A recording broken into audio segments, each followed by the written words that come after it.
Amigos, boa tarde, bem-vindos. Vocês precisam desse microfone? Precisa? Precisa. Então, o Jairo me encarregou de abrir o 6º colóquio. Nós já estamos...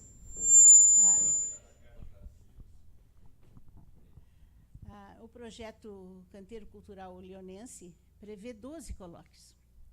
E nós já estamos no 6º, a gente já está virando a metade. Né? Coisa boa. E como a gente começou lá com o Arthur, a gente vai virar a metade com o Arthur também. E ele vai enfocar hoje o Padre Doutor e o Hipólito José da Costa, que são figuras que devem ser resgatadas, lembradas, contadas para os nossos crianças nas escolas e lembradas sempre porque eles ajudaram e começaram a fazer a história deste lugar que hoje é o Capão do Leão. Então, o Instituto Histórico e Geográfico de Capão do Leão se sente honrado com a presença de vocês. Fiquem à vontade. A duração deve ser por volta de 45 minutos. E depois a gente faz um intervalo e partimos para a segunda parte do nosso encontro de hoje, que é a posse da diretoria do período de 2018 a 2020. Obrigada. Boa tarde, pessoal. Obrigado pela presença de todos. Eu queria começar essa palestra perguntando se alguém nunca ouviu falar de Padre Doutor Hipólito da Costa. Nunca ouviu falar desses nomes, de um desses nomes. Ok? Nunca ouviu? 2? Ok, tá. O meu primeiro colóquio, lá em outubro, acho que foi, né? Em outubro, eu comecei a falar sobre as Sesmarias do Capão Leão. São os primeiros proprietários de terras do Capão Leão.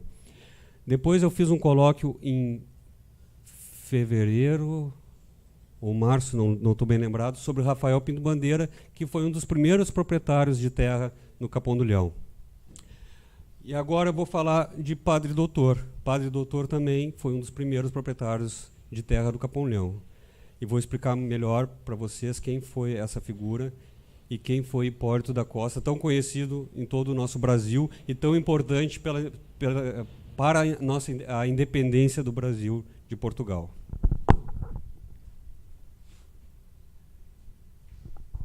Meu nome, para quem não conhece, é Arthur Vitória Silva, sou natural do Capão Leão, nasci na Santa Casa, em Pelotas, mas dizem, como eu morava no Capão Leão, estava no Capão Leão na época, e Capão Leão não tem hospital, dizem que a nossa cidade de origem é da onde a gente está morando quando nasce, né? Então, Capão do Leão. Formação, eu não sou da área de história nem de geografia. Eu me apaixonei pela história do Capão Leão em 2006, 2005, quando a minha filha fez um trabalho para o colégio dela de genealogia, e me perguntou sobre a genealogia, e eu comecei a pesquisar, comecei a gostar, e a genealogia da minha família tem muito a ver com a história também do Capão do Leão, e comecei a me apaixonar pela história do Capão do Leão, pesquisar, descobrir coisas, e fui montando um acervo, né? Bom, Padre Doutor. Eu baseei a pesquisa, já pesquisava, antes desse livro já pesquisava sobre ele, mas o irmão Jacó José Par Magnami, ele fez uma pesquisa sobre o Padre Doutor e escreveu um livro. E esse livro aqui é muito bom, aconselho todos a lerem. O que eu vou mostrar aqui não é 1/10 do que tem nesse livro, ele é muito mais bem detalhado, muito bem feito. É aquele ali que está ali na apresentação. Vocês estão vendo direitinho ali, não ficou muito longe, que a gente mudou, quem veio nos outros colóquios viu que a gente fazia lá na outra peça, a gente mudou para cá para fazer uma experiência, né? E outro livro muito interessante também, que depois complementa, sobre Hipólito da Costa, feito por Cláudio Moreira Bento, coronel, que fez esse trabalho muito interessante, até foi premiado esse livro aqui. Muito bom também, muito completo. Bom, começando a história do Padre Doutor, a história dele começa no Brasil no ano de 1718, quando uma embarcação chamada São Tomás veio de Portugal para popular Colônia do Sacramento e naufragou perto da costa. Então, chegando aqui, um casal vindo de Portugal, Vicente e Madalena. Nesse navio vinham 60 casais. Alguns chegaram na costa, na praia. Não sei de mortes, né? No livro não diz. E entre eles estava esse Vicente Pereira e Madalena Martins Pintos de Mesquita.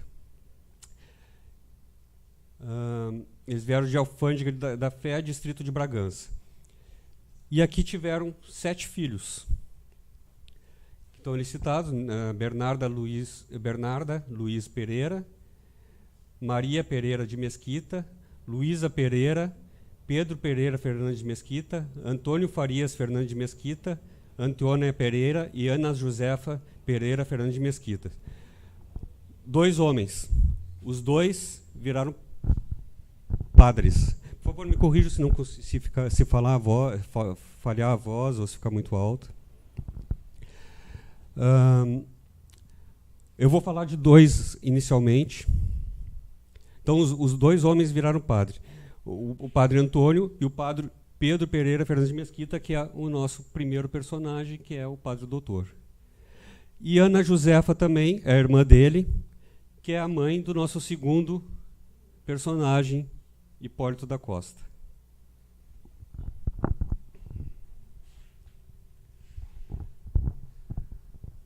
Pedro Pereira Fernandes de Mesquita. Esse é o nome do padre doutor. Aos 12 anos, ele foi estudar no Rio de Janeiro. Ele nasceu, então, em Colônia do Sacramento. A família dele ficou por lá. Até existe rua lá com o nome da família. Eu não sei se ainda existe, mas na época existia, né? Então, aos 12 anos, ele foi para o Rio de Janeiro. Em 1949, ele foi para Portugal estudar em Coimbra. E lá ele se formou na Faculdade de Cânones, que é equivalente ao direito canônico eclesiástico, né? Ele se formou em 52 com 23 anos. Ele foi com 20 anos, se formou com 23. E voltou para cá. Quando ele voltou, ele foi nomeado pelo bispo como vigário da vara. Vigário da vara é o representante do bispo em determinada região. Então, ele era o braço direito do bispo aqui no sul do Brasil.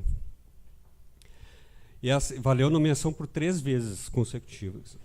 A primeira vez foi em Colônia do Sacramento, que lá era uma colônia militar também, e ele foi condecorado como capelão militar da Colônia do Sacramento. Em 58, o governador da época, parece que o padre doutor ele tinha um temperamento meio forte. E ele andou brigando com o governador da Colônia do Sacramento e o governador pediu para o bispo para afastar ele. Então, em 58, ele foi afastado, ele não era de capelão. Eu não sei se ele continuou sendo vigário da vara ainda, até a vez que ele foi, a vez seguinte que ele foi nomeado. Ou o que ele ficou fazendo, porque não existe na história nada sobre ele nesse período de 58 até 83, quando ele foi novamente empossado como vigário da vara em Rio Grande. E a última vez, em 93, quando ele se aposentou de pároco, que ele em Rio Grande foi pároco, se aposentou, mas continuou como vigário da vara.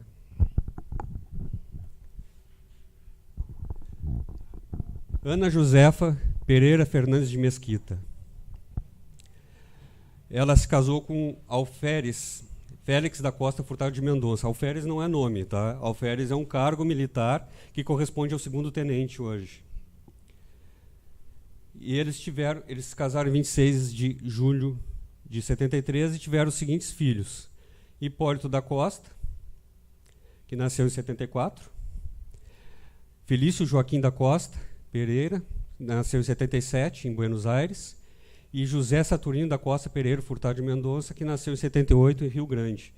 Todos os 3 são famosíssimos na nossa história. Eu vou falar de cada um deles. Graças a quem? Ao Padre Doutor, o ensinamento, a educação que ele ajudou a dar nessas três figuras. Um pouquinho de história. Em 1737, Rio Grande do Sul ia até o Rio do Prata, né? Pegava toda essa região do Uruguai.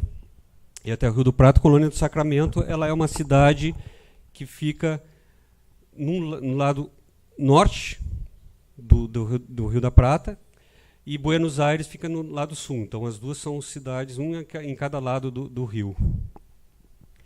E elas foram criadas, as duas, para controlar entrada e saída de navios do Rio da Prata, que era um lugar que saíam e entravam muitas riquezas. Então, por isso, foi construída Buenos Aires no lado espanhol e Colônia do Sacramento no lado português, devido às guerras que existiam entre os dois países, e os dois queriam fazer esse controle. Bom, com o Tratado de Madrid, depois se criou... isso aí foi um grande período de disputa entre essas terras, foi um grande período de disputa entre portugueses e espanhóis.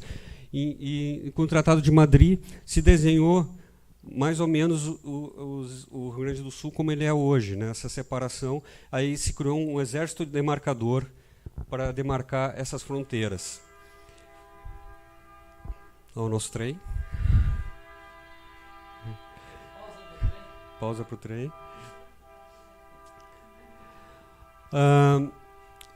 Então, esse exército demarcador ficou aqui pelos anos de 52 a 61 e trabalhou nesse exército demarcador uma figura que eu já falei aqui, o alferes Félix da Costa Furtado de Mendonça. Ele era granadeiro, trabalhou nesse exército demarcador, provavelmente depois... Foi até 61, provavelmente depois ele deve ter ido para a colônia do Sacramento, onde conheceu Ana Josefa, irmã do Padre Doutor, onde eles se casaram em 73.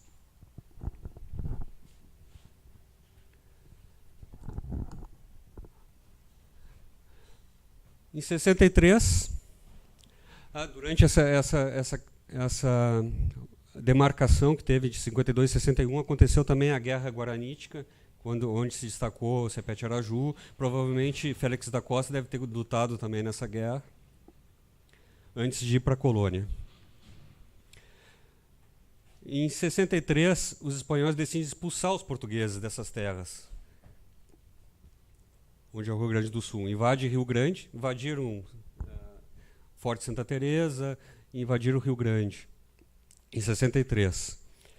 E em 76, no dia de São Francisco de Paula, o coronel Bohr, ele recupera Rio Grande. Eu estou passando rápido nessas questões que eu já falei nos outros colóquios, tá? Só para relembrar essa questão histórica do início da formação do Rio Grande do Sul e onde está se inserido o Padre Doutor. Em 77, o governador de Buenos Aires, Ceballos, tomou a colônia do Sacramento, e lá estavam o Padre Doutor, Ana Josefa e o já nascido Hipólito da Costa. O primeiro dos três irmãos já era nascido. E eles foram exilados para Buenos Aires.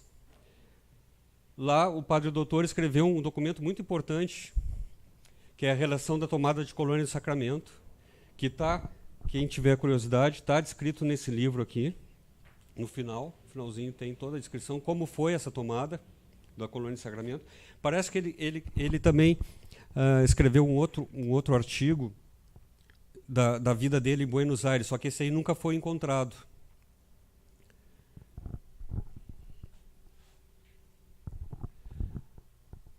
Então, em 77, eles foram desterrados, saíram de colônia, foram para Buenos Aires. No mesmo ano, nasceu o Felício, segundo filho de Ana Josefa, depois Padre Felício, vou falar dele. Em 78, eles foram enviados para Rio Grande, e lá nasceu José Saturnino, onde isso aí me faz acreditar que junto com eles, então, estava o pai, né, Félix da Costa. Se ele nasceu... Na documentação não fala nada que Félix da Costa também estava em Buenos Aires, mas se o padre Felício nasceu em Buenos Aires e depois, logo na chegada ao Rio Grande, nasceu o outro filho, provavelmente ele estava junto. Em 82, 782, Estância Santana, em Capão do Leão. Aqui chegando o padre Felício, o padre doutor no Capão do Leão. Ele ganhou...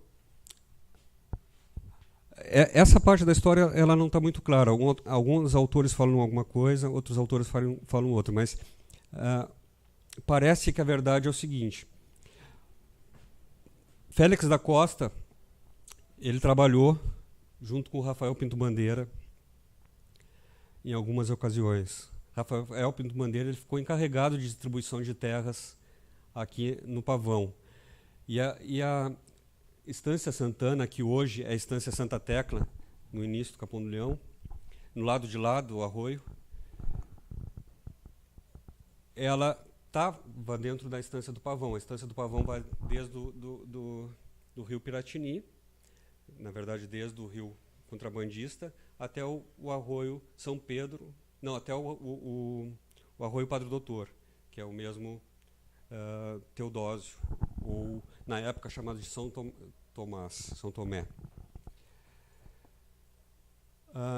Então, provavelmente, Rafael Pinto Bandeira tenha dado como serviço de guerra a Félix da Costa essas terras. Em 1794, ele e Padre Doutor tiram sesmaria, quer dizer, registram essas terras, provavelmente dividiram entre os dois, cada um ficou com uma parte. Aparece em mapa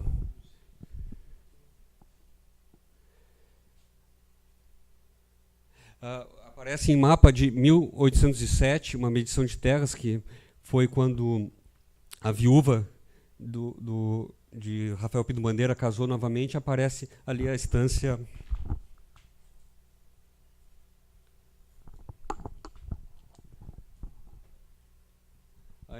Aqui aparece a Estância Santana, uma casa, em medição de terras da Estância do Pavão. Esse aqui é um mapa de 1807. Aqui está o arroio Padre Doutor, na época chamado de São Tomé. E aqui o arroio São Pedro, que é esse que passa atrás das casas aqui da avenida. Que hoje é um córrego, né? Mas é um arroio São Pedro. Estância Santana. Então o Padre Doutor veio para cá em 1782, onde ali ele montou um oratório. E por causa disso começou a se criar um povoado aqui onde é Capão do Leão. Ele na estância dele já aparecia o nome Capão do Leão, Passo do Capão do Leão de cima e Passo do Capão do Leão de baixo. Passo do Capão do Leão de baixo é onde nós temos a ponte, e Passo do Capão do Leão de cima onde passa praticamente a BR em cima do arroio Padre Doutor, mais ou menos por ali. Então esse nome já existia da época. E se iniciou um povoado, começou a vir muita gente de Colônia do Sacramento, muita gente pobre, que perdeu tudo em Colônia do Sacramento, sem nada. E começaram a ganhar terras aqui, pequenas terras. E, inclusive, nessa região aqui, onde começou a ser construído o povoado do Capão do Leão. Então, pode-se considerar o Padre Doutor como o fundador do Capão do Leão.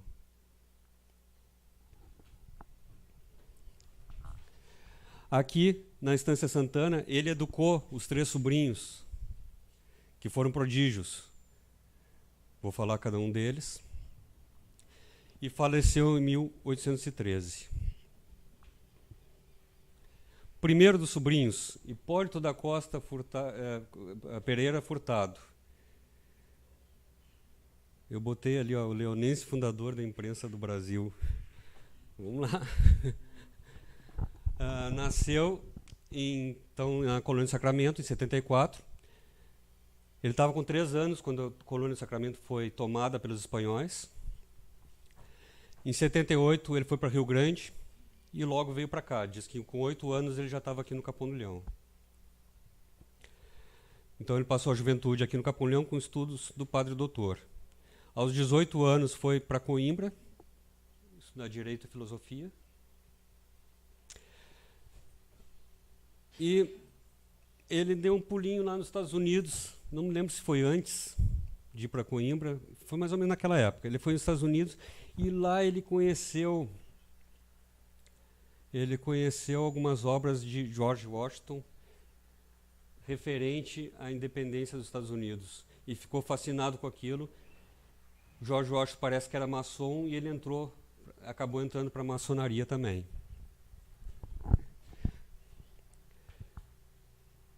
Só que isso aí, a maçonaria, ela era grande inimiga da Igreja Católica, né? Isso aí valeu para ele quando ele foi para Portugal, 3 anos de prisão pela Inquisição. Aí eu fico pensando, desculpa, fugi da câmera. Eu fico pensando, o que será que chegavam essas notícias aqui no Capão Leão para o Padre Doutor e Padre Felício, que ele era maçom e estava trabalhando nessa parte da independência? Será que eles nunca ficaram sabendo sobre essa questão? Porque na época não tinha telefone, carta demorava muito, né? Internet, então.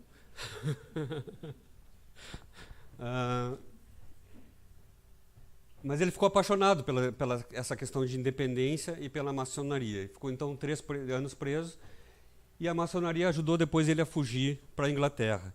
E lá da Inglaterra ele fundou o Correio Brasiliense, onde ele mandava informações para o Brasil, da Europa, de como as coisas estavam acontecendo lá, e ajudou muito na questão da independência do Brasil, mandando informações da Europa. Tem uma loja maçônica em Pelotas que tem o nome dele, José da Costa.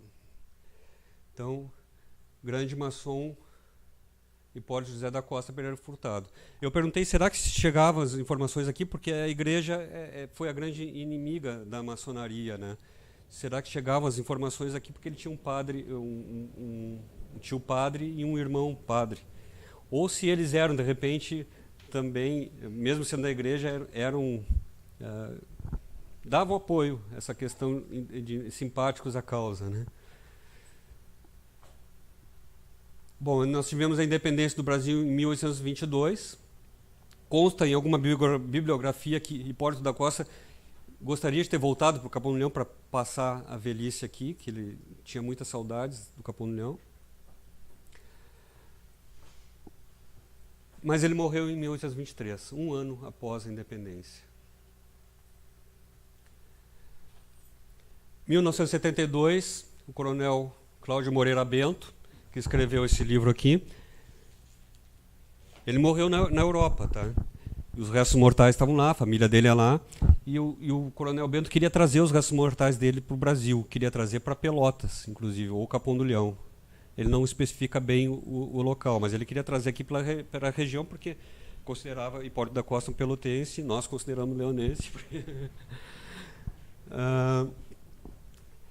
Só que a grande dificuldade foi a família autorizar. A família autorizou, mas com o Correio Brasiliense, não sei se o Correio Brasiliense conseguiu convencer a família, mas os restos mortais dele foram para Brasília, ficam lá no Correio Brasiliense, que não é o mesmo Correio Brasiliense da época, tá? Porque aquele acabou com a morte de Hipólito da Costa. Rio de Janeiro? Então eu falei errado, Rio de Janeiro.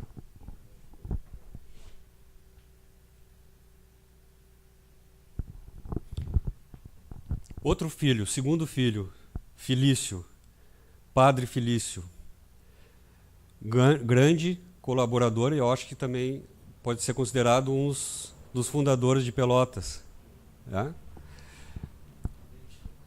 O sonho do Padre Doutor é construir uma freguesia aqui na região, e ele pediu para o sobrinho, o Padre Felício, ir para o Rio de Janeiro, escreveu uma carta para o bispo e pediu para ser criada uma freguesia. Na época até tinha uma dúvida se seria no Capão do Leão, Laranjal, ou hoje onde é no centro de Pelotas, né?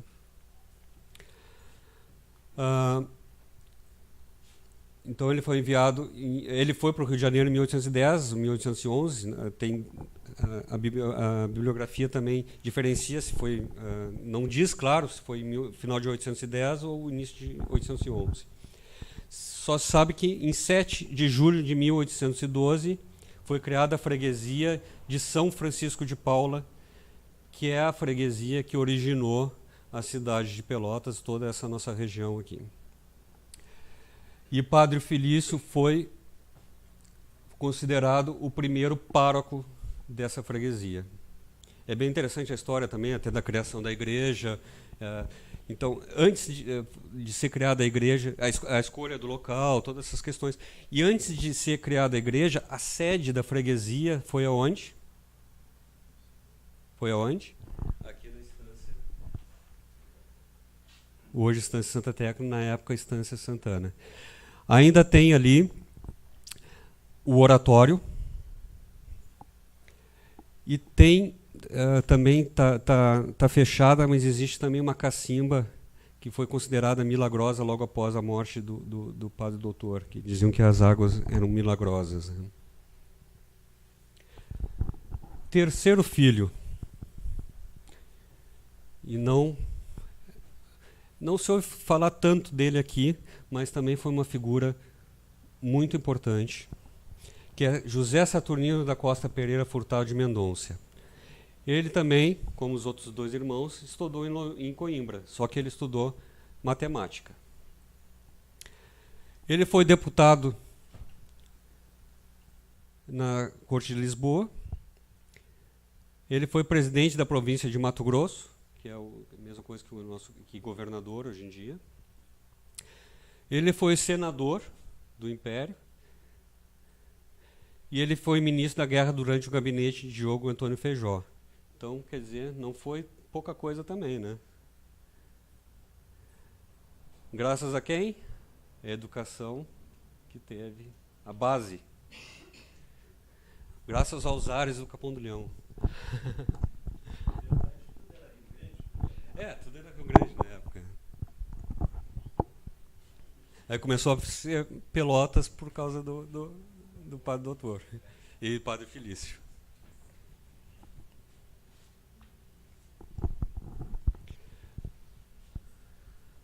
Essas aí são as referências de onde eu pesquisei.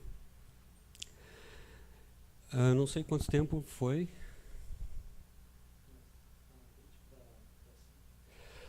Eu abro para perguntas e considerações. Eu tentei fazer mais curta essa palestra, porque a gente tem agora a seguir a posse da diretoria. Mas eu acredito que eu consegui abranger toda a história do padre doutor, figura tão importante quanto o Rafael Pinto Bandeira, nosso Hipólito da Costa, e para mostrar que Capão do Leão, assim, quando eu comecei a pesquisar sobre a genealogia da minha família, quando eu comecei a pesquisar Capão do Leão, eu não tinha a mínima ideia do que tinha acontecido aqui. E para vocês verem o que já aconteceu nessas terras aqui. Isso aqui deve ser um pingadinho do que se sabe, e o que se sabe deve ser um pingadinho do que aconteceu. A gente tem muita história aqui dentro nessas terras do Capão do Leão. Surgiu agora foi uma questão assim, né? Ter dado um conflito na família, né? Porque um entrou com a maçonaria e era padre, ou foi a partir daí que a maçonaria e a igreja católica começaram a se entender, né? Porque hoje tem padres que são maçons. Eu não... Assim, a partir daí também, desse fato. Né? Não vai se saber, né? Pois é. Duas questões, ou houve um conflito ou houve uma integração. Esse da mesma família, um foi até punido pela Inquisição na época. Eu não conheço tanto a maçonaria, pelo que eu sei, até hoje existe essa rixa entre a igreja e a maçonaria. São excomungados. Na época, Sim, na época. o Papa, por Sim, exemplo, sim, qual sim. foi, ele excomungou Poderia ter sido um marco isso aí. que era maçom, foi excomungado. Isso foi 1800, foi É. antes da independência do Brasil. Eu conheço muito pouco da maçonaria. Uma coisa que me disseram, não sei se é verdade, que a maçonaria ela é uma continuidade dos templários. E os templários, eles protegiam aqueles livros que foram desconsiderados pela igreja, né, para fazer a Bíblia. Eu não sei, posso estar falando bobagem. Uma coisa está certa, outras mais coisas. Tem mais coisas. Mas a origem pode ter sido dos templários, pelo regime que eles tinham, pelas filosofias que eles impunham na época, e os templários eram apoiados pela igreja, porque eles protegiam Jerusalém. Eles sempre iam lá combater contra os mouros. No início, sim, né? E os Mas depois, pagava eles, inclusive, e muitos deles eram sacerdotes, os templários. Aí a questão de coisa filosófica, social também, né, na época, aí, os próprios templários quase foram todos eles extintos, também por causa da igreja, no final das contas, né? E eles ficaram com aquela mística, né? Eles saberiam onde estaria o grande real, o santo real, a própria Arca da Aliança. sim. Eles teriam se envolvido de alguma maneira e esconder esses tesouros da igreja que provavelmente seriam destruídos pelos mouros. E eles ficaram como guardiões desse tesouro todo. Mas depois o francês lá achou por bem que eles estavam muito ricos e isso e aquilo que deveriam ser extintos. Aí começaram a fazer aquela atrocidade toda que a gente sabe. Eu fico pensando, eu vejo a quantidade de filmes que existem por aí, de personalidades, e até hoje a gente não tem um filme sobre o Rafael Pinto-Bandeira. Tem algumas coisas que ele aparece lá no Érico Veríssimo do Tempo e Vento, faz uma aparição, se fala alguma coisa dele. Não se tem um filme sobre Hipólito da Costa, um absurdo a importância que ele teve para a independência do Brasil e a história riquíssima sobre ele, as viagens dele. Ele tem livros falando sobre... Se tivesse nascido nos Estados Unidos, Certamente, vários filmes, vários filmes. conquistas de heroísmo, enfim, dessas guerras todas que houve, essas batalhas. Aqui, a pessoa gostando muito de ser subserviente aos poderosos. Padre Doutor, que história fantástica daria. O Rafael Pinto-Bandeira é uma coisa característica. Ele foi indiscutivelmente o maior, o mais bravo militar e o mais, não só bravo, mais inteligente, o mais competente militar. Eu me orgulho muito porque eu tenho, ele foi, descobri que ele foi instruído por um antepassado nosso, parente nosso, né, e que veio para cá, para Sacramento, chamava-se Pedro Pereira Chaves, né? Essas famílias Pereira Chaves deram origem ao sábio Alves Pereira, né? Existe muito padre também, e ele Foi instruído. orientador professor do, vamos dizer assim, Lá nos Dragões de Rio Pardo. lá Em Rio Pardo. aqui onde tinha aquele quartel levado pelo Francisco, pelo pai dele, que lá com 14 anos. No quartel de São Gonçalo? Não, lá em. Você está tecla em Bagé? Me perdoe que a memória é uma peneira na memória, né? Lamentavelmente. Né? Lá perto de Porto Alegre. Né? E ali hoje é uma cidadezinha pequena, foi muito importante. Santo Amaro. Santo Amaro. Santo Amaro, quartel foi importante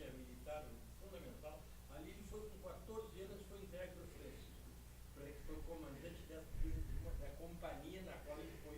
Então não foi Santo Amaro, foi Rio Pardo. Foi Rio Pardo. Não. A mais conhecida, a mais antiga é de Santo Amaro. Depois teve, então, aqui, no Rio Grande também, foi a companhia aí De dragões. surgiu esse mesmo, bueno, que depois em seguida criaram um grupamento aqui no Rio Grande, foi criado, né? Logo em Sim. seguida, pelo Diogo, Que- não, isso é óbvio. Não só, eu estou falando agora sobre os dragões, Os dragões. a história dos dragões. Sim, o pai do Rafael foi o primeiro. O primeiro comandante dos dragões do Rio Grande. O capitão, que era capitão, o Francisco, nós estamos falando agora de Bandeira. não, Pereira Machado, que foi orientador, foi destruído. Bom, pessoal, eu acho que seria isso. Eu queria já convidá-los para o próximo colóquio. Ele é sempre ao segundo sábado de cada mês. O tema do próximo colóquio vão ser as ferrovias, a importância das ferrovias na criação dos municípios, para os municípios, né? Provavelmente quem vai nos agradar com uma palestra vai ser o professor Gilberto Demari, provavelmente. A gente fez o convite, ainda não tivemos, mas a gente vai manter o tema.